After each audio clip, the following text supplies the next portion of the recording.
Present, and I know folks are still coming into the Zoom. My name is Dusty Class. I am one of the rabbis at Temple Beth El here in Charlotte. And I am so grateful to have the opportunity to welcome you all to the third of our 4 sessions um, uh, comparative religion this year in partnership with MECMIN, Mecklenburg Metropolitan Interfaith Network, a phenomenal organization that I had the privilege of sitting on the board of for a number of years, and only reluctantly departed because I myself am departing relatively soon. And it turns out you can't be on the board of a organization for a city that you do not live in or a county that you do not live in.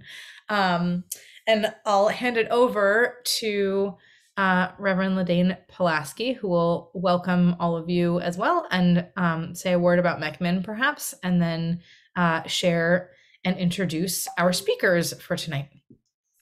Thank you so much. Good evening, everybody. It's great to see you and good to be here for the third Tuesday in a row. And I will just say briefly about MECMIN that we do all kind of work that helps people get to know one another and to work together.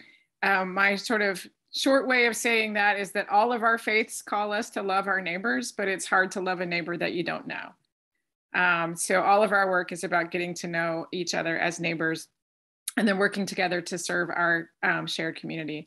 I put the website in the chat so that if you would like to know more about what we do the rest of the year, you can get on our newsletter list. We send that out twice a month, so it's not overwhelming. But we do a lot of cool stuff, if I say so myself. So I would love to have you involved. And everybody tonight, all of our speakers tonight have been involved with MECMIN and continue to be. So they're the kind of people you get to meet when you hang out at MECMIN. The other specific thing that I wanted to mention is that we've opened the applications for our summer camp for high schoolers. So would love to have a great group of applicants for that camp. It's really fun. We visit houses of worship together, learn about each other's faiths, do service projects together, and of course have fun together. So that's going to be this summer, June 23rd through the 26th. It's for high schoolers. We're hoping 10, 11, and rising 10th, 11th, and 12th grade, but if you have a phenomenal rising 9th grader that you think would really enjoy it, we will consider that application. So more information on our website. We'd love to get you involved.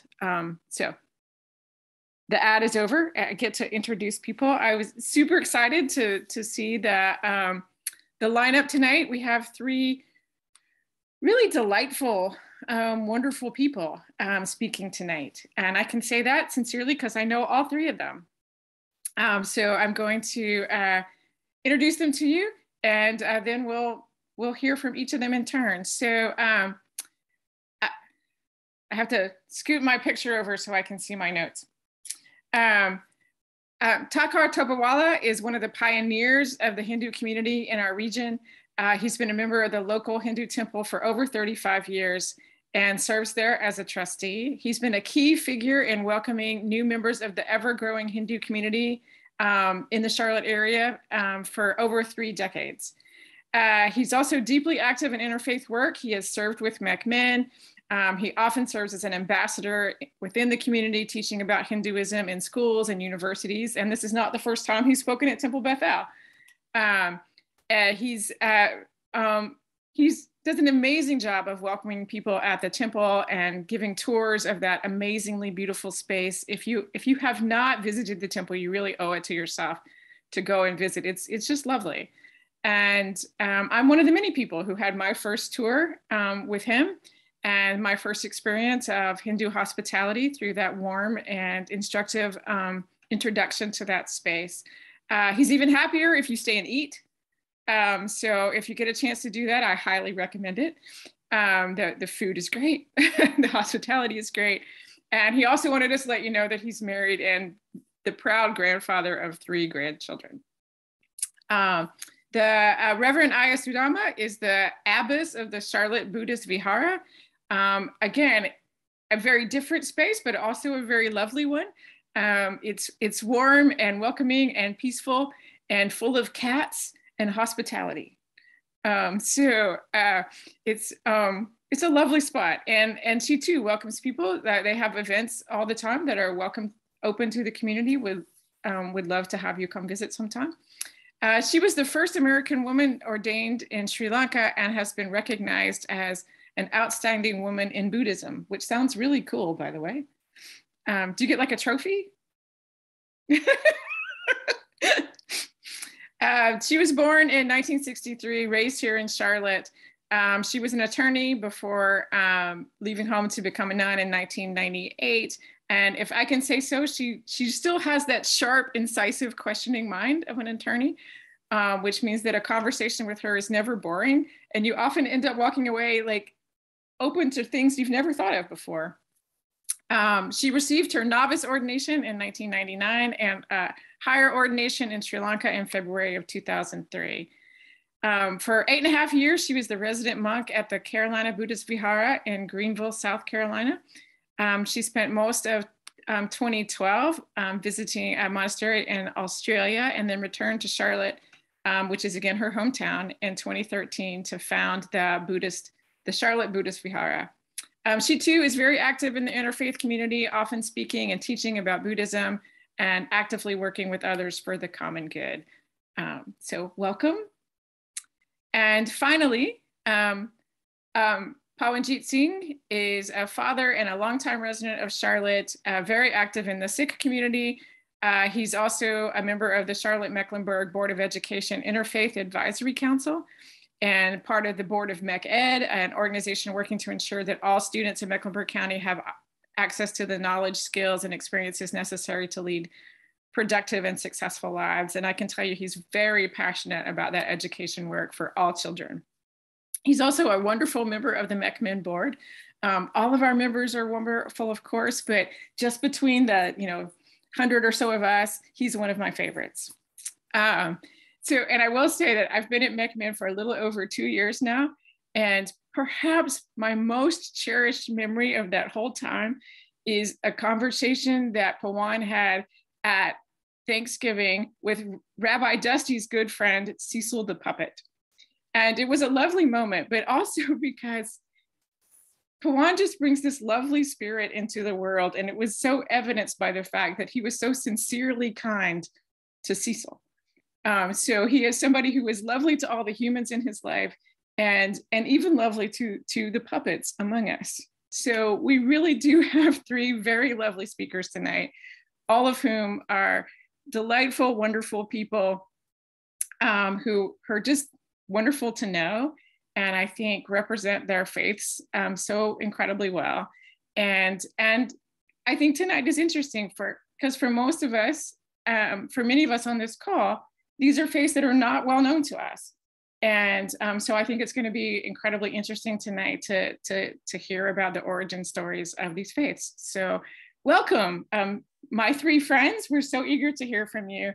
And I think it's going to be great. So we're going to start first. Each speaker is going to speak about 15 minutes. And then of course we'll do the Q&A. We ask you to put your questions in the chat. We will get to as many of them as we can. We're not ever able to get to all of them, but we'll do our best. And so first we're going to hear about Hinduism.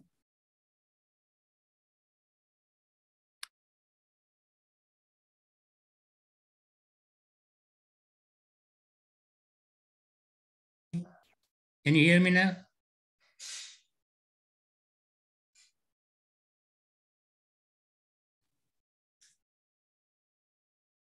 First of all, it is a pleasure to be part of this valuable event this evening. Before I get to today's topic, I would like to share something I have learned in 50 years of my living in America, interacting with all the different faith group of the people. In fact, I learned about my Hinduism even after coming to the America, because It has given me an opportunity to interact with many other faith groups, and that kind of forced me to learn and understand true history of the Hinduism also. Before I get to today's topic, it's very important that people in a Western world most of them are, familiar with Christianity and Muslim religion. There are very few people who have knowledge about the Hinduism. And lately, probably we can say in last 25 to 30 years, these yoga meditations are explored around the world, which are connected to the Hinduism. Hinduism is not an original religion of India. That is not known to the people of even Hindu practitioner. Original religion of India was known as Sanatan Dharma. Sanatan means eternal. We are all eternal. We are each individual soul and part and parcel of Supreme Eternal. That is how the religion was practiced from the time of creation. There is another thing known to the people, that Hinduism has so many gods and goddesses. One way it is true, but in reality, they are all part and parcel of that one Supreme Eternal. It is explained in a Vedic literature. Hinduism is based on a scripture called Vedas. And it is said, God is one. He is known as Satchid Ananda, means his form is eternal, full of bliss, and full of knowledge.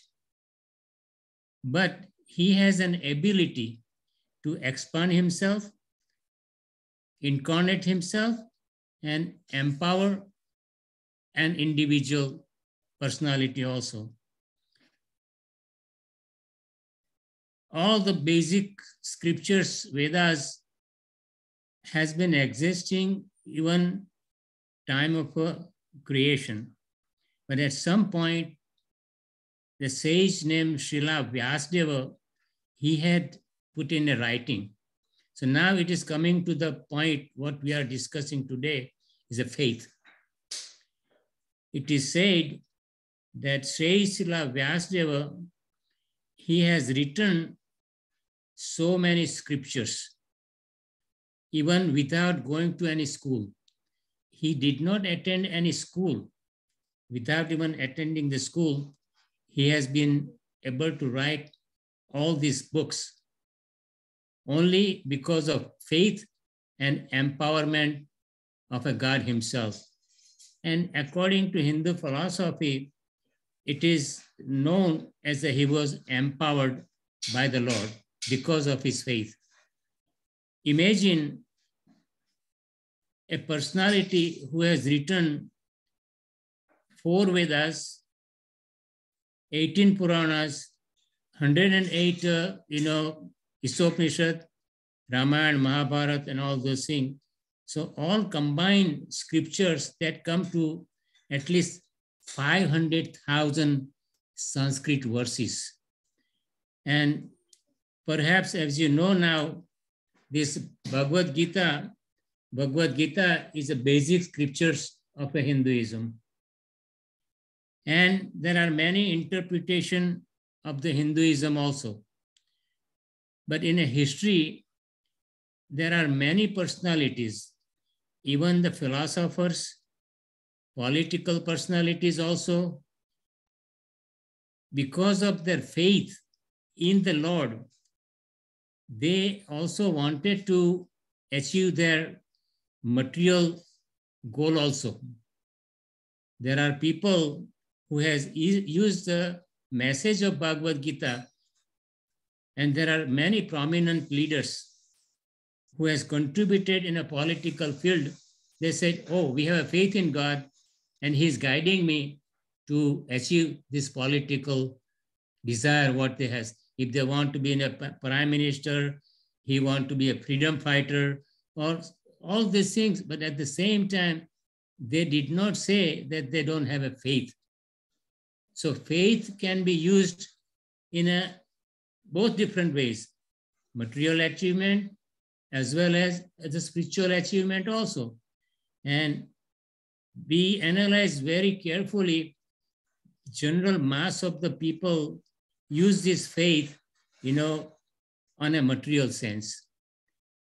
In our Bhagavad Gita, there is a mention that there are 4 kinds of people with good faith try to approach the God.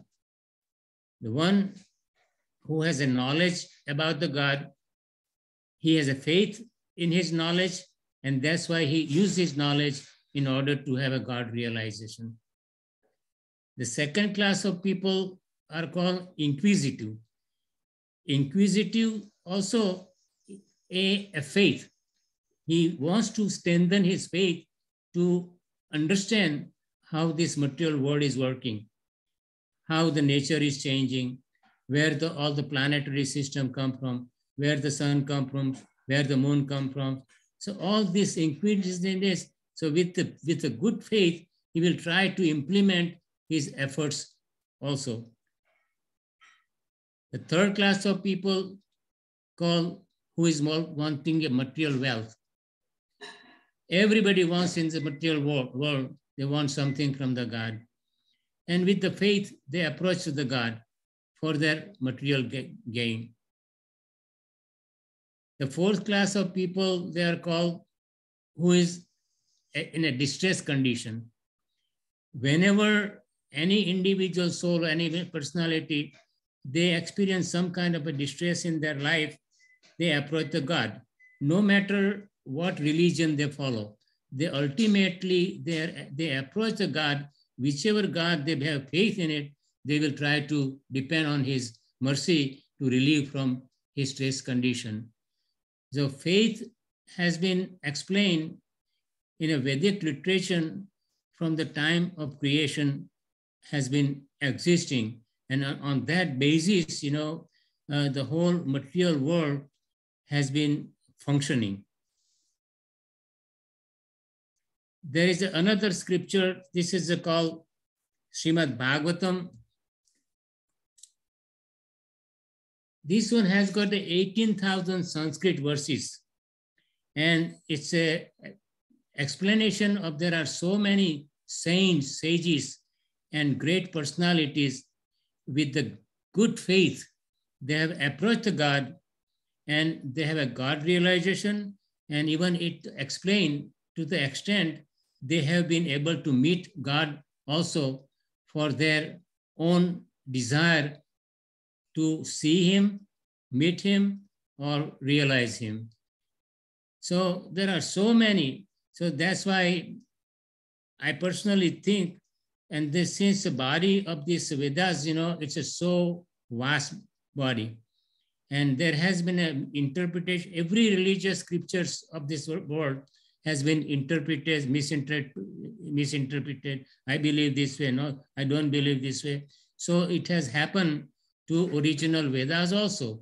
So that's why we see there are many interpretation also, believe me, but the essence has not changed. Essence of the any Vedic literature or any scripture of any religion, the original teaching of those masters has not changed. There is a Sanskrit verse in this Bhagavad Gita. It says, a very common verse, it's explained, Dehino yasmin yatha dehe tatha komaram yuvanjara tatha dehantaram prapti dhira sastranamuyati. That means when the child is born, he goes to the different stages, youth, young man, and old age, and ultimately he dies. So that fundamental fact, it applies to everybody. It doesn't matter, it doesn't apply only to the human being. It applies to the trees, it applies to the birds.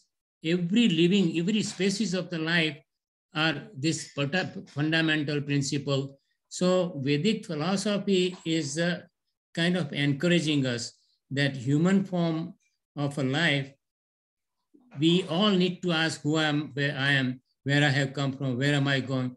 Is there a really God? If there is a God, how can I cultivate or approach him, and how I can realize God by his mercy? So there are so many different yoga processes. There is a Gyan Yoga, means people are trying to approach through the empirical knowledge. Karma Yoga, the word karma is becoming more common in Western world now. Everybody you talk to, you, oh, karma, you know. So there is an elaborate description in a Bhagavad Gita about also why good thing happen to the bad people, bad thing. So effect of karma, we see on everybody. Doesn't matter what religion we follow. The Karma Yoga, Hatha Yoga means nowadays there are many institutes, they are following the Hatha Yoga, means the physical exercise. There are many people that are, to be honest with you, in this modern age, it has become more commercialized than it is a true, purpose of the following the yoga. There are many students come to the, even many comes to the students, come to the temple. I ask him, if you are doing the yoga, do you believe in God? They say, no, we don't believe in God, because if you bring God into this, in a system, then people are fighting over it. So I said, no, that is not the purpose. When you truly are doing any yoga, your whole purpose is to link. You are trying to link with the God. And the fourth yoga process is also, it's called a bhakti yoga. So people come to the temple with a good faith, for material reason or spiritual reason. They come to the only important thing is a faith behind that, bring them either to the churches or the temples or any religious institute they go, there is a faith. Faith is a main ingredient, and they will try to use this faith for their material purposes or the spiritual purposes. But in generally, if you visualize very carefully and analyze, most of us, we try to approach the God for our material welfare. God give me this, God give me that, God give me that. But there are very handful of the people who has dedicated their life with the full faith in order to attain the love of God. And they are the ones who are known as a prophets or spiritual personality of different religious,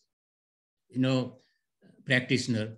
Any religion, we look at it, those leaders, they have dedicated their life with the full faith to achieve that's either spiritual goal or material goals. And sometimes they are tinted with a material goal, sometimes a spiritual goal. So ultimately, the faith is the main ingredients in order to achieve on a material sense or a spiritual sense, And that is the basic. I would like to touch on this event on the topic of the faith, So I will entertain any question regarding this, and I'll do it, But at the same time, since I'm here, I would like to quote a short prayer to conclude my, presentation for the welfare of the humankind. In Sanskrit, it says, Om Sarve Bhavantu Sukhina, Sarve Santu Niramaya, Sarve Bhadrani Pashyantu, Ma Kaschid Dukh Bhagavad. Let all be happy, let all be free from polluted environment, and be physically and mentally healthy. Let all see goodness in all, and let there be no victim of any sorrow in this material world. May Lord bestow eternal peace and prosperity to all. Om, peace, peace, peace, peace. So thank you very much. And as we need it, I'll be able to answer the question if there is any. But thank you again. My deep gratitude to all of you for making me part of this great event. Thank you so much. And I'm sure we are getting some questions. We'll get to those at the end. I think we're going to hear next from Aya.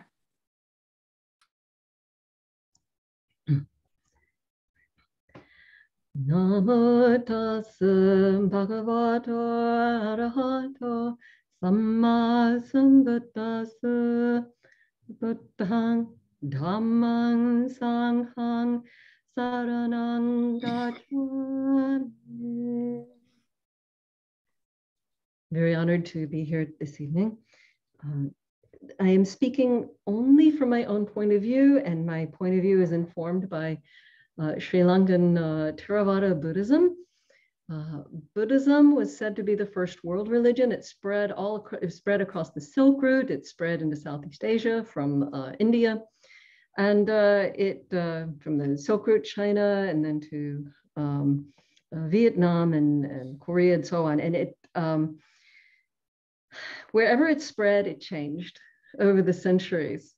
And what you have in each country is a bit different. And you can have different forms of Buddhism even in one country.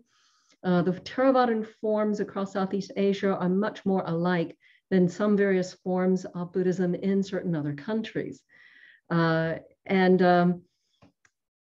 just mentioned that in brief because what I say about Buddhism is not going to be legitimate to some people from other schools of Buddhism. I can only speak from the point of view in which I've been trained. And I'm like a preacher trained up by a congregation rather than, someone who has gone to extensive school to learn a broader view of other schools of Buddhism. I did not even honor other schools of Buddhism as being real. I thought they were blasphemous. I thought that they just had taken scripture and ruined it and gone all the wrong directions. I didn't think they had any real connection to the Buddha. I didn't even consider other schools of Buddhism to be Buddhist at first. I was so provincial in my point of view for some years until I went to ecumenical or interfaith Buddhist gatherings. And I met these other Buddhist people and discovered what saintly, wonderful people they were. I'm like, wow, well, their practice and the teachings they go for, even though they sound a bit odd to me, they must be really quite wonderful and deep to have produced such phenomenal people. And that's when my shallow little mind finally opened up. And I mention all of that to express my appreciation for what we're doing here today, Temple Beth El hosting, putting this together so that we can all become familiar with each other and respect each other, understand that these other religions actually have something awesome going for them. And my hope is that we will take care of each other, we will defend each other. And I'm going to have to put in a little plug here. I know my time is so limited, but I have to say that what's happening right now with the targeting of the Jewish people is absolutely appalling. I've heard that there are 2% of the US population and more than 50% of recipients of hate crimes. And if co-religionists don't speak up and step up on this, then it's just going to get so much worse. And all of us minority religionists are at risk. We're next in line, if you will. And people practicing the wrong form of Christianity will also be next in line after that. And then who it is that's wrong will be more and more broadly defined. So we have to stand up for those who are getting scapegoated the most. From ancient historic times, the scapegoating has gone on. And so I just had to say all of that in my appreciation for what we're doing here right now. So in terms of theories about the beginning of the world, the Buddha refused to answer those questions. He just thought it would upset people and just either misdirect them or upset them. And he just often would just go quiet when people would ask, what about the beginning of the world? But when he would explain it, he would say, you want to know the beginning of the world and the end of the world, study your own body. You'll find the beginning and the end of the beginning of the world and the end of the world right here and now, if you understand your own being. And so our origin story of our religion is that there was a person, again, from my school of Buddhism point of view, an ordinary human being, which you will hear something different from other schools. So I just understanding with all these caveats, an ordinary human being with extraordinary good karma. He prepared for the life in which he became Buddha for, they say, many, many lifetimes, developing his character, becoming more generous, more pure-hearted, more shrewd, more discerning, more kind, more wise, more determined. He developed beautiful characteristics, more honest, and so on and so on. Life after life after life, very, very extraordinary stories we have of things he did in which even his arms and limbs were cut off, and yet he refused to become angry and so forth. Very heroic stories. They say that he, from the time he made his determination to someday become a Buddha until he arose as Prince Siddhartha in India around, what is it? I forget numbers. I don't do numbers, something like 600 BC. I'm sorry, I'm supposed to know that number, but I don't do numbers. He lived life after life, they say, 2 incalculable periods and 100,000 lifetimes change. So huge number of lives, life after life, preparing himself, but born a human being, ordinary human being with extraordinary genius, extraordinary capabilities. He was raised in great luxury. And there are scriptures in which he described this great luxury in which he lived. He had every sense pleasure afforded to him. And he then had shocking experiences of realizing hard truths of life. And then he went on his search in response to these great questions, great truths of life. I want to ask everyone to please humor me a moment. Would you kindly close your eyes and become aware of your whole body as you sit? How long do you think you could do this without any discomfort arising? No need to move or anything.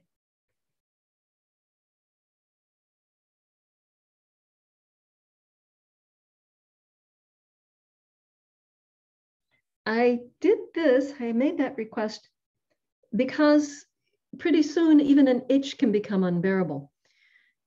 Because of the nature of the mind-body experience, dissatisfaction arises.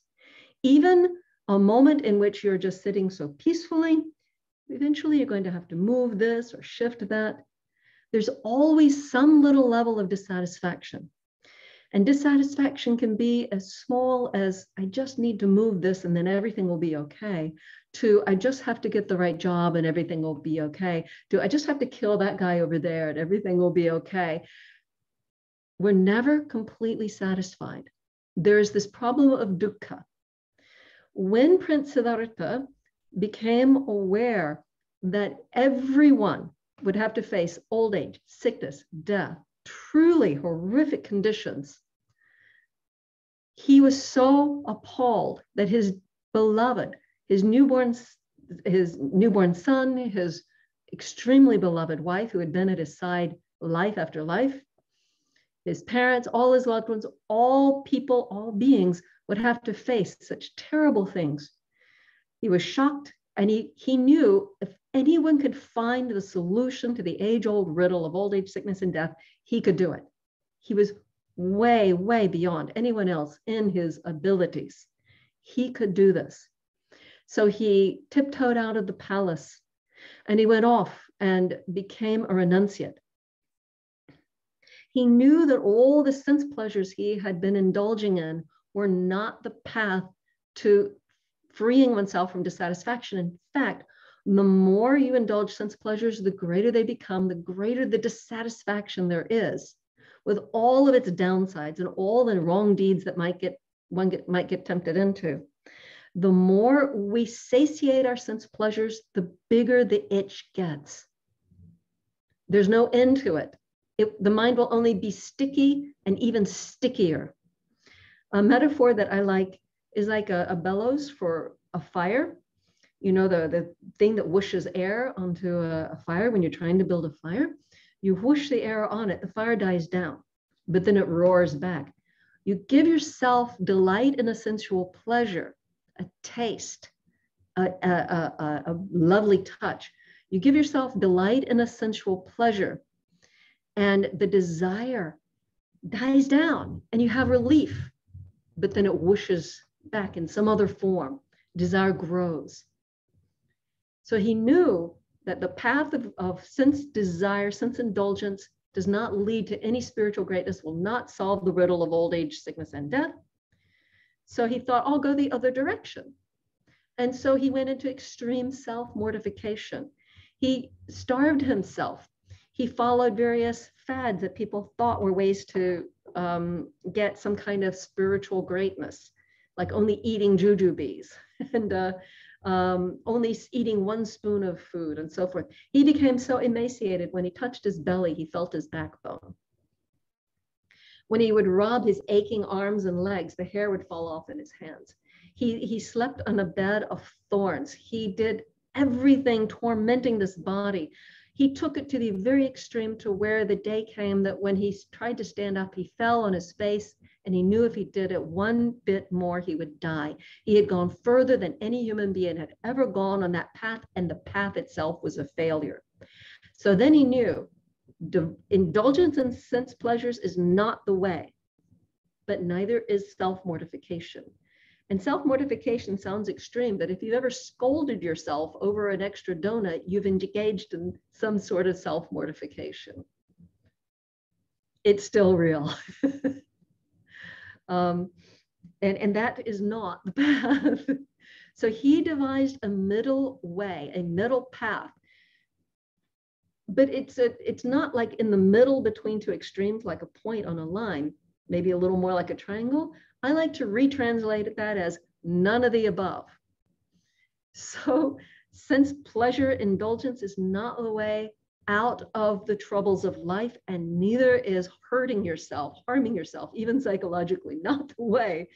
That is not the way to spiritual relief, but rather a path that is very beautiful. It starts with understanding that what you do actually matters, getting that karma, some kind of right view around karma, understanding that we need to be directing ourselves according to a compass of compassion and loving kindness, and letting go of our grasping. Renunciation and non-hate and non-cruelty is another way of putting that. And to have our virtue intact, that is non-harmfulness, complete harmlessness to the world in our speech, in our actions, in our livelihood, to calm down our lives and stop hurting others, which allows our minds to start calming down.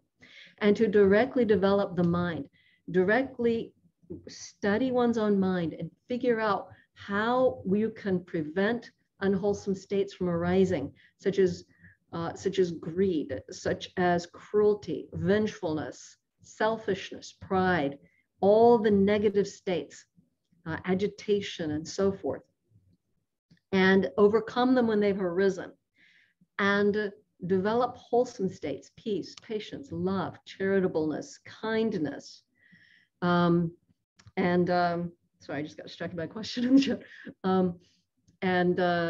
Compassion and and mindfulness, any of the beautiful states. You develop any one beautiful state, you've saved yourself from all the negative states in that moment.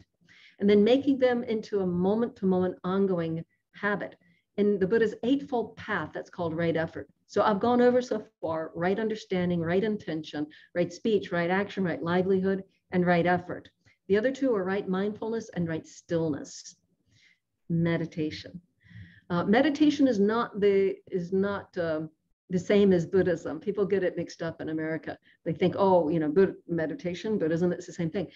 Meditation is a tool used in Buddhism once we've gotten our act together in these other ways, making the mind very bright and light and beautiful. And then we can sit and meditate safely and calmly and happily, and have deeper settling of the mind to where moment-to-moment reality can be seen clearly. And we could start to understand what this whole mind-body experience is, how it's all cause and effect, no permanent self in the middle of all of this turmoil, but rather cause and effect happening in a very, moment to moment.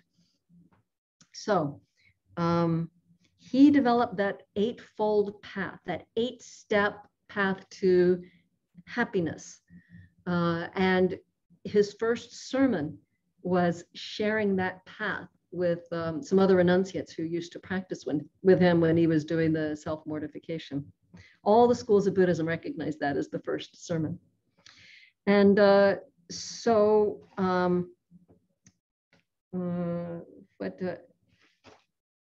much time do I have?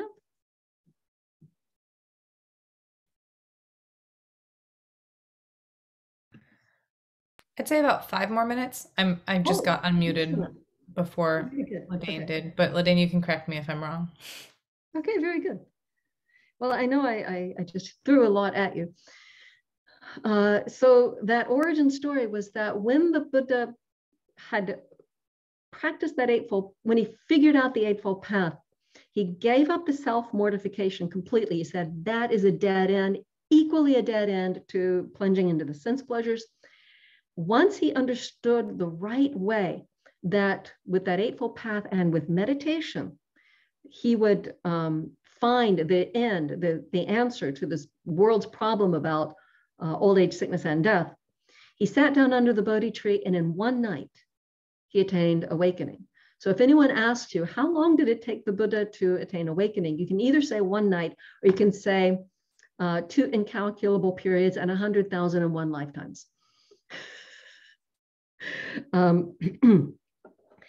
And so what happened in that night is that he worked with the underlying processes of his mind to where anything that could arise in negativity, any greed, any hate, any delusion, were smashed. There's nothing in his mind stream that could ever again hurt, could ever again sustain suffering. It's just not possible. He took what he discovered and he packaged it. He turned it around into a teaching that could be spread to other people. And their scriptures record who's the first person he taught, who's the second one, the third, the fourth, the first 50, the first, it tells us about how he created this. It was truly the world's first world religion. Other religions before that, I'm told, were tied to a particular culture, language group, mountain, river, but he created this specifically for anyone who wants to be free, who wants to explore for themselves, to be able to do that. And that is what he has given us. And how did it solve the riddle of old age, sickness, and death? When a person has overcome the negativities of the mind, particularly greed, hate, delusion, and the way of wrapping all those up in another word is ignorance. When a person has overcome these and developed perfect wisdom, then there's nothing in them that would ever grasp for things to be different than they are. There would not be any wish even to exist. One would exist. One would take care of this body and continue it to the end of the body's natural life, but there would be no more grasping at life. And because there's no more stickiness of mind, no more grasping, then at the moment of death, the mind would not grab another body. So at the moment of death, there's a dispersal of what was there. The cause and effect comes to a peaceful end, and there's not another birth. In Buddhism, death is the thing that happens before the next rebirth. And I think I might not be the only one on the panel whose religion understands it that way. Death is the word we use for that thing that happens just before rebirth. Therefore, when a person is fully enlightened and their body fails, what they experience is not technically death, because it's not followed by another birth. There's no stickiness of mind to ever grab another vehicle of being. And so there's only perfect, complete freedom. So we call the freedom of the mind no burning, nibbana, no burning. And we call the finishing of the life as parinibbana, the totally done, not death. So he overcame death because there will not be another rebirth for a fully enlightened person. And because they're not reborn, then there's no source of suffering. There's just no, their suffering is completely finished. And there's no more aging, no more sickness, all done.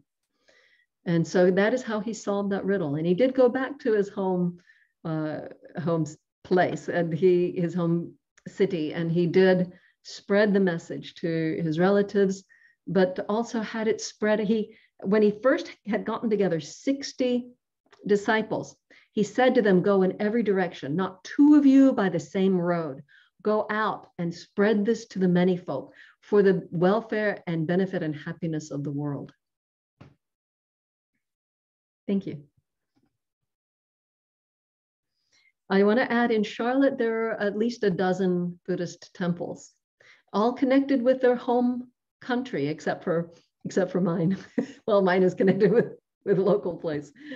But they're all, they minister to the people from their home country, all of them having services in their home language, pretty much all of them. Thank you.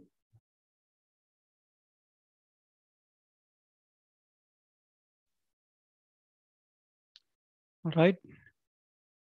Before I start, I'd like to thank Rabbi Dusty Class for giving the opportunity.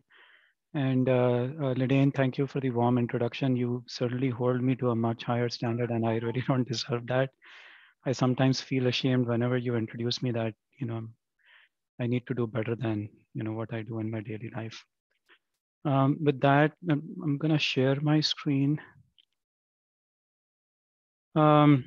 So I'll share a couple of origin stories of Sikhism and, also touch on how locally some of these principles that are learned from these stories applied, and how that is contributing to Charlotte traditions or community building.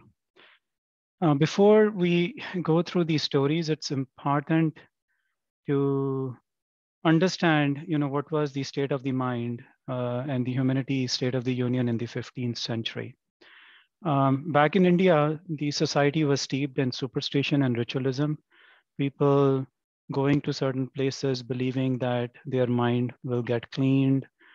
People doing certain acts thinking that somehow they'll achieve nirvana. And some of the examples that Aya Sudhama was giving, they were resonating a lot with me, right? And then humanity at that time was judged by birth and not action. So if you were born to a certain family and if they belonged to a certain caste, you were automatically boxed to that caste system. There was gender bias, there was bias based on religion, there was forced conversion going on at that time. All in all, the state of the mind was ignorant. And if you want to think in terms of humans and humanity, they were humans without humanity, right? The brotherly love was missing, the benevolence was missing, the compassion was missing. And we call it spiritual darkness of the mind. And that is what was the key foundation behind the Sikh religion. So essentially 10 gurus from Guru Nanak Dev Ji, the first guru, to the 10th guru, Guru Gobind Singh Ji. And their teachings compiled into Guru Granth Sahib, which is our holy book, but holy book is an understatement. It's a living guru for us. And it has teachings of the gurus as well as disciples of the gurus. And essentially, 4 important things to understand before I go into the origin stories. One of the key principles, God is one. It's in you, in me, in everything we see, right? Manifested in the creation. But more importantly, you have to find it inside. So you can meditate right now, right here. As Aya Sudhama said, close your eyes and be mindful, right? And mindful of his presence by freeing up your mind. Your mind is going to run in multiple directions. At the end of the day, when you free up your mind, you make that space for that feeling that this creation is right here, right now, and you can experience it. You don't have to go to a temple. You don't have to go to a forest. You don't have to go anywhere to experience it. You can experience it right now. And then when you do that, then the sense of contributing back to the community, and that's where I think I'm going to build connection to Charlotte, giving 10% of your time, your money for not your community betterment, but universal betterment. Remember, right? God is in you, it's in me, it's in everything we see. And then honest living, because you know God is in everything, right? So by default, you're not in that process of cheating, but you are holding yourself to a higher standard of an honest living. And so there is this line by Bhai Gurdas, and some of his early writings were considered like a key to understanding Guru Granth Sahib, which is the Holy Scripture. And the line says, "Kal Taran Guru Nanak Aya," and the word Taran means to save, to protect, to enlighten, and so Guru Nanak came in service of the creation, right? The creation around us, including the environment. And Guru means darkness. Ru means to enlighten the mind, right? So Guru Nanak came to dispel the darkness of the mind, which is what I was mentioning in the slide before. So let's jump and talk about two stories. One story, which is one of my favorite story, is the story of Langar, or community kitchen, as we know. If you have ever been to Gurudwara, you'll always find a free Indian meal at the end of the service, which is given, no questions asked, irrespective of your social stature, your color of the skin, your sexual orientation, etc., etc. And the story goes that Guru Nanak's father gave him some money, and what my mom tells me, he gave him 20 rupees. Think of it as maybe $1 million investment in today's world, and to start a business, right? Sometimes you get seed funding. So we live in a capitalistic society where, if you are in a Silicon Valley, you go and you ask for seed funding to start a business. So his father actually gave him money that you go start the business. What did he do with that money? And at that time, that money was a lot of money. He decided to spend that money to feed the hungry. So he went outside the town. He found a lot of poor people, gathered them, bought a lot of groceries for days to come, and he started this concept of langar, or a free community kitchen, or a soup kitchen, as we know. And if you think about it, that seed investment, that social startup, if you want to think in terms of the capitalistic world, that was started 500 years back, is now found in every Gurdwara, with free food served to millions every day. If you want to Google Guinness Book record for soup kitchen, world's largest soup kitchen, you'll find Golden Temple as holding that record, serving over 300 or 400,000 people during peak days, free of cost. So how does Langar advance Sikh principles, right? The first principle is equality. And if you go to the Gurdwara, everyone is sitting on the floor at the same level without thinking about who prepared the food or who's serving the food. You're all at the same level. And then the second principle that it personifies is that oneness, right? Helping each other with the basic needs. And food is the most basic need that everyone needs. So Langar and Charlotte community, there are a couple of examples where the Sikh community is active.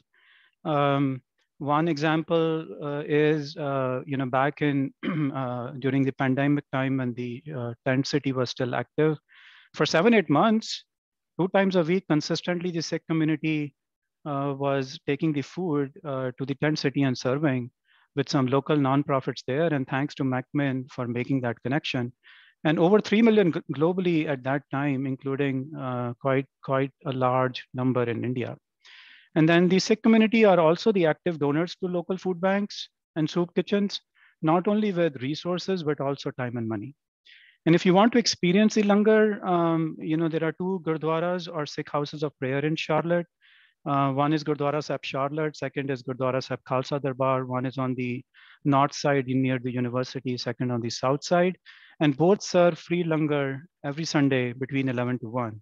And everyone is welcome, irrespective of the caste, gender, color, etc. You don't need permission to come to the Gurdwara.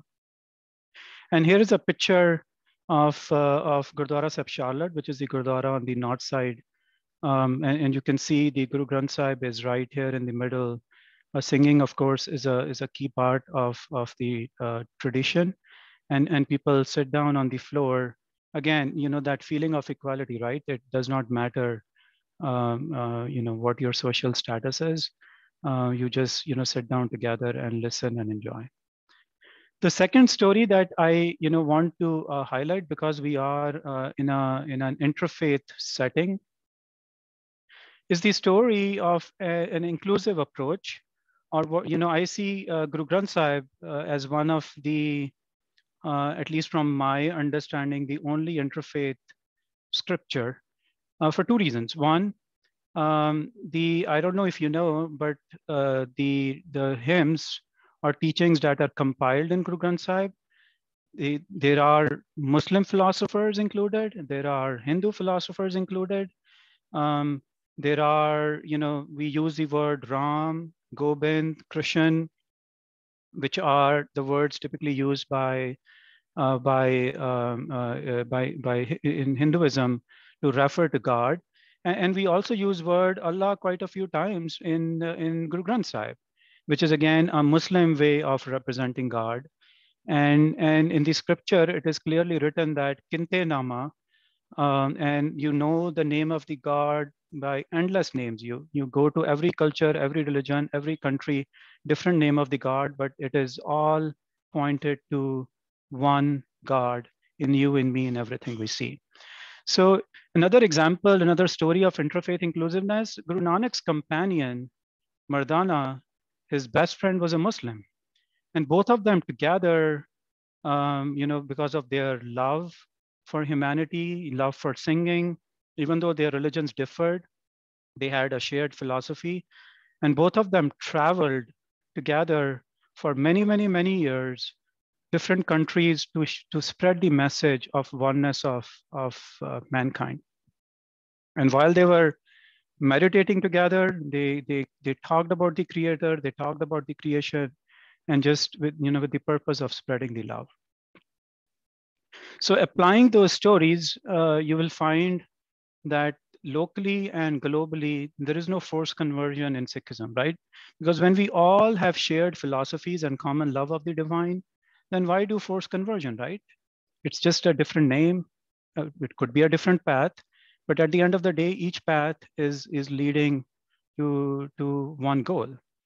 We believe in universal betterment. So we end our prayer by asking for betterment for the whole creation and all mankind. The Sikhs believe, because of this concept, they believe in oneness. And as Ayya Sudama and Thakurji was mentioning, right? The mindfulness meditation, by being aware of God's presence and connecting with the self, and through love for the creation, these are the only ways you can realize God in your life right now. And when you do that, it becomes a living heaven. Another, if you Google up Golden Temple, which is, think of Golden Temple as Vatican to Christianity, Golden Temple to Sikhism. And if you Google up Golden Temple, the one of the architects of Golden Temple was a Muslim. So imagine Vatican architected by a non-Christian, right? I mean, how beautiful that would be in terms of interfaith understanding and an inclusive approach. So I think that's the story around that. And to close out quickly, again, the interfaith and Charlotte community, the Sikh community actively participates in interfaith projects. And we are active, rather strong supporters of MACMIN and other organizations who advance the interfaith understanding and cooperation. We also participate a lot in the local community projects, example, Habitat for Humanity recently. And again, with the feeling of universal betterment. And I have, I attended a prayer service at Temple Bethel last month. Again, because of the shooting that happened, we were all together in solidarity. And as we were reading through the, we were singing and trying to understand what was being shared. And I was reading a book, and I kept drawing a comparison with what we believe day in, day out. And I've taken 2 examples. I took like 7 or 8 pictures, and I said, oh my God, this is exactly what we also believe in. So there is so much common understanding, and we all move to a higher ground from a common ground, right? And the one that I've circled on the right that talks about God is always here. The one that I've circled on the left that talks about through love you find God, right? And you have to see beyond what is visible at the facial level. And again, so this is a picture of Guru Granth Sahib. Again, 2 Gurudwaras or Sikh houses of prayer in Charlotte. And anyone is welcome at any time. And this is how our living Guru looks like. Again, calling it a holy scripture is an understatement because we consider it a living Guru. But I think with this, I'll end my presentation and we'll shift to questions. Thank you for the time. Thank you so much, all 3 of you, for sharing the tip of the iceberg, I think, of what each of your religions have to share. We've got some questions that have come in already, so I'll just remind folks that if you have questions and you haven't put them into the chat box yet, now is a great time to do that. And I'm looking at time, and it is 8, so I like to tell people exactly how long we're gonna keep you on here if you want to stay with us. And we're gonna give ourselves about 15 minutes for questions tonight, so we'll probably be locking off around 8:20. And if you have to leave before then, of course we understand. But wanted to let you know how long we'll have. So to the extent the 3 of you can answer very big questions concisely, we'll try, just so that you all get a chance to share, but also that we get more than one question in.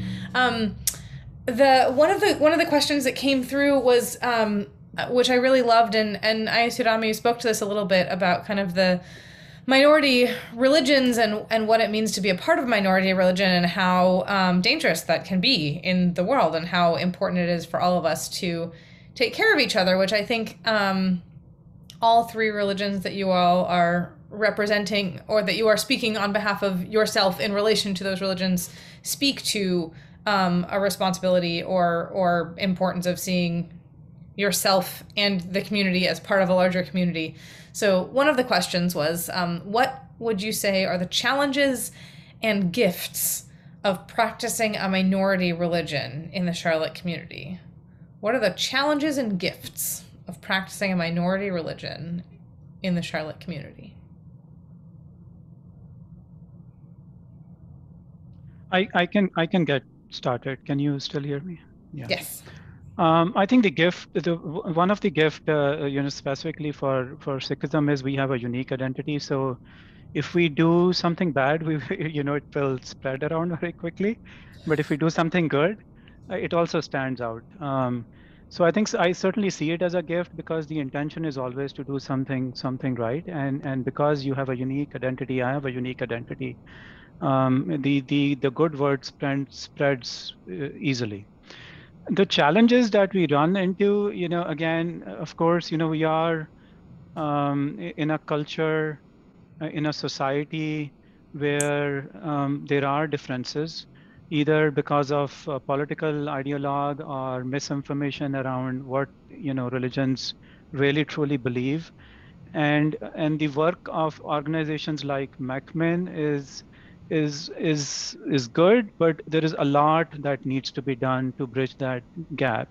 And resulting from the discrimination or disagreements, there are challenges around violence, there are challenges around hate, there are challenges around you sometimes not knowing what type of facilities, what type of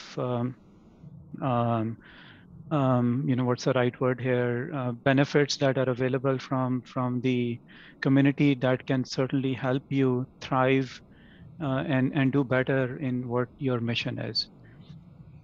But I think, the same hatred that sometimes, the Jewish temples feel, to some extent, I think all minority religions are also feeling that. It's unfortunate that the number of hate crimes towards the Jewish temple are very high. But similar to the synagogue shooting a couple of years back, there was a shooting in Sikh temple in 2012. So I think similar challenges, essentially. Yeah. Thank you. Thakur Ayasujama, would you like to speak as well? Yeah, sure. The challenges for me at first were just being a weirdo, being perceived as a weirdo. And then as Buddhism became more well known, the weirdo issue kind of diminished quite a bit. And there were some people who were like evangelical who were afraid of me, but then they would just stay away from me. So that really wasn't much of an issue there. There is a sense of, just by being obviously different, there's a little bit of endangerment. However, when 9/11 hit, I found myself in a very different position. Suddenly Buddhism became kind of a golden child in the States of minority religions. And like we were the ones who had the peaceful reputation. And I've been uncomfortably aware that not every minority religious person has that benefit. So it's kind of I think that we just are having some different experiences, based on people's notions of what the religions are. And so I'm very aware that it's just being different is dangerous and increasingly dangerous in our society at the moment. Like, if you just were to put up a political message on your yard right now, that's a little dangerous in that kind of way. Like the danger of putting a political message up right now, if you look different, that's already kind of a political message. People are going to make, certain kinds of assumptions. But which minority religion you are makes a huge difference on how much danger there is in that. And I would say that the Buddhists have the least amount of that danger at this time. That could change, but at this time we think we have the least amount of that particular danger. Upsides are just stand out everywhere you go. Our robes are called the banner of the enlightened ones, the banner of the arahants, the flag. And everywhere I go, it's there. Okay, you're representing Buddhism. That's a kind of a heavy thing in a way, but it's also kind of awesome. People, I'm walking down the street and a stranger pops out of her house and says, "What do you do when someone's dying?" And immediately you're in ministry mode, right? Like it's constant, not constant, but it's that happens. It really does happen. It's like, "Oh, hi, my name is such and such. What is your name?" Like no intro, just what do you do? And another of the challenges for me is that there's just not an awful lot of us. So, being the only visible English-speaking traditional Buddhist in a region of 1 million people it's a big deal. That's kind of it's a lot. Thanks. Yeah, thank you for sharing. You are. Indeed. I can imagine there's a lot to carry there sometimes, or it can feel like a lot to carry. Thakur, would you share?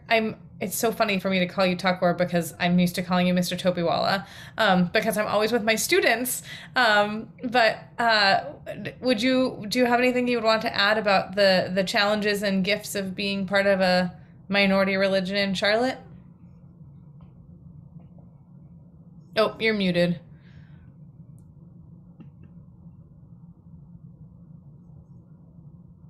Thakur, you gotta unmute. I think you ended up muted again for a little bit. See, people of the Hinduism has settled in Charlotte within last 30 years.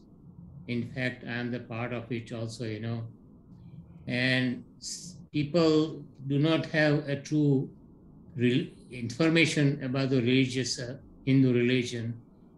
And I see that directly or indirectly through the different activities, they are implementing the yoga process. No matter what yoga process, they follow it.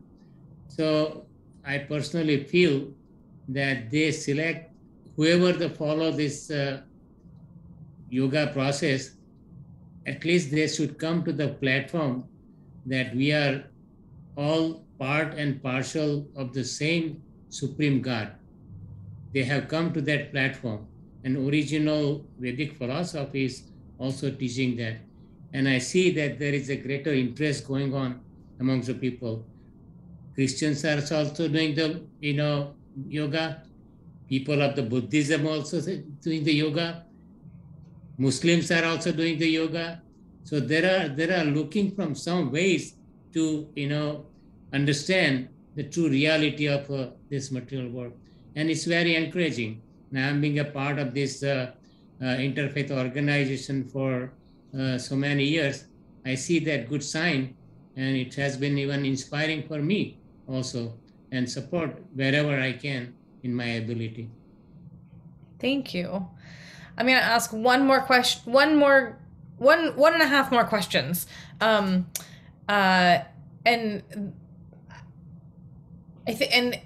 so here's the one more question, and then I'll ask the half afterwards. The one more question is that I think in some ways, and you've all spoken a bit to this, society in general have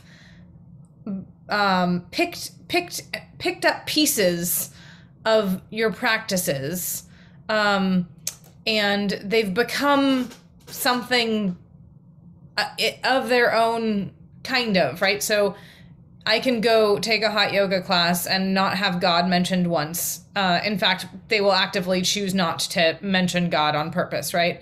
I could take a meditation class that is not in any way, shape, or form tied to Buddhism. And I don't have a correlate. I don't have the corollary for in the Sikh world, but you might be able to tell me one, Pawan. I'm curious about, first of all, how you feel about the way in which modern society holds on to pieces of a greater whole without perhaps recognition of that greater whole, and what you might suggest us of the greater society might do differently there. I can get started. I don't think any recognition honestly is needed. There is a saying in Sikh religion that the fool is the person who actually does not contemplate the actual teachings. Right? Don't say this scripture is bad or that scripture is bad. Bad is the person who's actually not doing a true contemplation of what is being taught. And I really truly believe that if we extend the fundamental teachings of almost all religions, the respect for environment, the investment in wellness, the mindfulness that we talked about quite a lot today, all of those things are very natural and spontaneous part of our day in, day out religion. They are just taught differently, but they are all leading to same outcome. I do believe in that. But even if we borrow names or ideas, in every culture we'll find different names, different ideas, but I don't think any credit is needed. The best credit will be adopting that idea and improving your own life such that you find and have that realization and within gets reflected in your actions. And I think that's the best way to thank. Thank you. See, Rabbi class, as you know now, the Hinduism is not the original religion of India. It is known as a Vedic philosophy, Vedic philosophy. In Vedic philosophy, scientifically explained that we are all controlled by the three modes of material nature: mode of passion, mode of ignorance, and mode of goodness. So we are all traveling into these three modes, and we perceive that why this good thing happened to the bad people, bad thing. And in the mode of ignorance, some people even don't believe that there is a soul and our relationship with this supreme eternal soul. They don't even believe it. That's a mode of ignorance. At least theoretically, if somebody can accept it, then he can progress in a spiritual sense also. Mode of passion, what happened, that sometimes we experience, yeah, there is a God, something happened good, then we, oh, God is good to me. And when something goes wrong, they curse out to God also, right? So all these things are going on. So Vedic philosophy encourages us to go into the mode of goodness, understanding our spiritual reality, temporary in nature of this material world. We are existing here temporary. Deeper sense we look at it, this whole material world does not belong to nobody, no matter what religion we belong to. Our assignment here is a temporary. We come and we go. Although we believe in next life or don't believe in next life, still is temporary. So practice something by which we all realize the true nature of this material world. And somehow or other it is believed, even sometimes I personally think there were some wise guys in this America, they put a logo on the bill, "In God We Trust." So they must have seen God somehow or other, right? No matter how and what, so why we are denying this? So we are supporting that through any religious principle. That doesn't matter, but we should not ignore it. So when we come to the understanding that sometimes we feel goodness, just like, when we are talking to each other now, we are in a mode of goodness, we are sharing the reality of this material world. And then again, we just go back to our mode of passion. We'll start thinking about paying our bills from tomorrow. How are we going to pay the bills? How are we going to pay these things is going on. So scientifically, we all have to understand, and the God is a media probably that can help us. And this is the best way we can share and help each other out and progress and go even the mode of goodness. So when in doubt, choose goodness. I like that. Sujama, will you share as well? And then I'll ask my half question and then we'll close out. Same thing that happened to yoga has happened to some Buddhist practices. They've been kind of sanitized of anything spiritual, anything to do with the underlying religion. Meditation is a tool, as I mentioned, it's a tool in Buddhism for awakening that's set, within this eightfold path. And, now it's being, corporate sponsors have people come into the corporations to enable employees to work more efficiently because they can clear their minds with meditation. They just, you can end up with some, yeah. It's a fascinating interplay between Buddhism and capitalism, huh? Oh heavens! And this very question is debated frequently among devotees of Buddhism. Whether it's for the positive overall or for the negative overall, and then nobody can ever really satisfy themselves on that question because it does cause more of a friendly feeling towards Buddhism generally. Oh yeah, they're the people who gave us that good stuff. Okay, that's good. And it does cause people to just take a break and stop and be a little less crazy. That's wonderful. And when people realize the limits of what they've been taught, many times they do dig deeper and find the religion. So And yet there's so many people who think they're practicing Buddhism and they're just doing this, this commercialized thing that's not really, it's not it. and then there can be even some harm to it sometimes. So for the most part, I like the metaphor of somebody finding a big chunk of gold and using it as a door jamb, a doorstop. And I used that metaphor for years before I learned that actually happened in Charlotte, North Carolina area before the gold rush. Like that's how the gold rush started around 1799. Charlotte area was somebody found a 17-pound chunk of gold and used it as a doorstop before someone noticed it.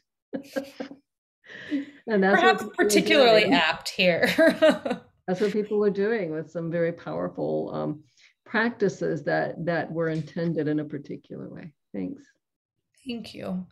So as we close out, there's a number of questions that were a little more specific. And so I encourage everyone to reach out to each of these individuals if you have particular questions about their own spiritual path. I think knowing these three as I do, I think they'll either respond to you or they'll tell you they don't want to talk about their own stuff.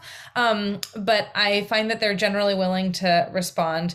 I'll note that one of the questions, I think particularly after seeing the slideshow that Pawan shared, was around women and men sitting separately, and for the sake of the recording and not being able to necessarily see the chat in the recording, Pawan answered that in the chat and said that it's more of a cultural thing, and it's not a religious requirement, but in different Sikh settings you're going to see people sitting together or sitting separately. Is that correct, Pawan? Okay, he nods.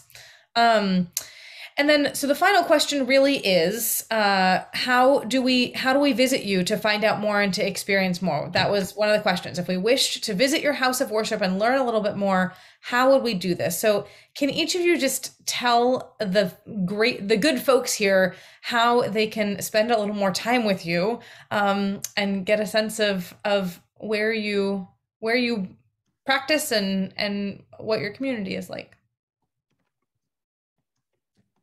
There is a website online, Hindu Center. You just send them an email or call the number, and they will make the all arrangement. Especially for the Hindu visit the Hindu temple, it is better to call before they come, because in early days when we established the temple 30 years ago, there were a few inquisitive people. They wanted to visit the Hindu temple, and without calling, they enter into the Hindu temple, and they did not know what's going on in there. They had no clue who are those people and what are all those gods and goddesses and everything, and nobody was there to answer it.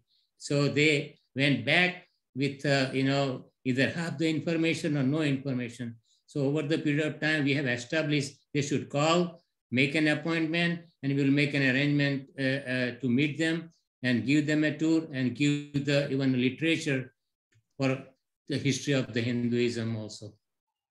Thank you. I can go next. There are two gurudwaras or Sikh houses of prayer, Sikh House of Prayer in Charlotte. One north side near IKEA University area, and second on the south side, right on the Arrowwood Road, the intersection of 77 and 485, very close to that. Both are open on Sunday, 11 to 1 p.m. is the service time. The langar or free community kitchen is also open at that time, and lunch is served at the end of the service. You can come anytime. Usually there is someone at the entrance, and they will guide you, help you.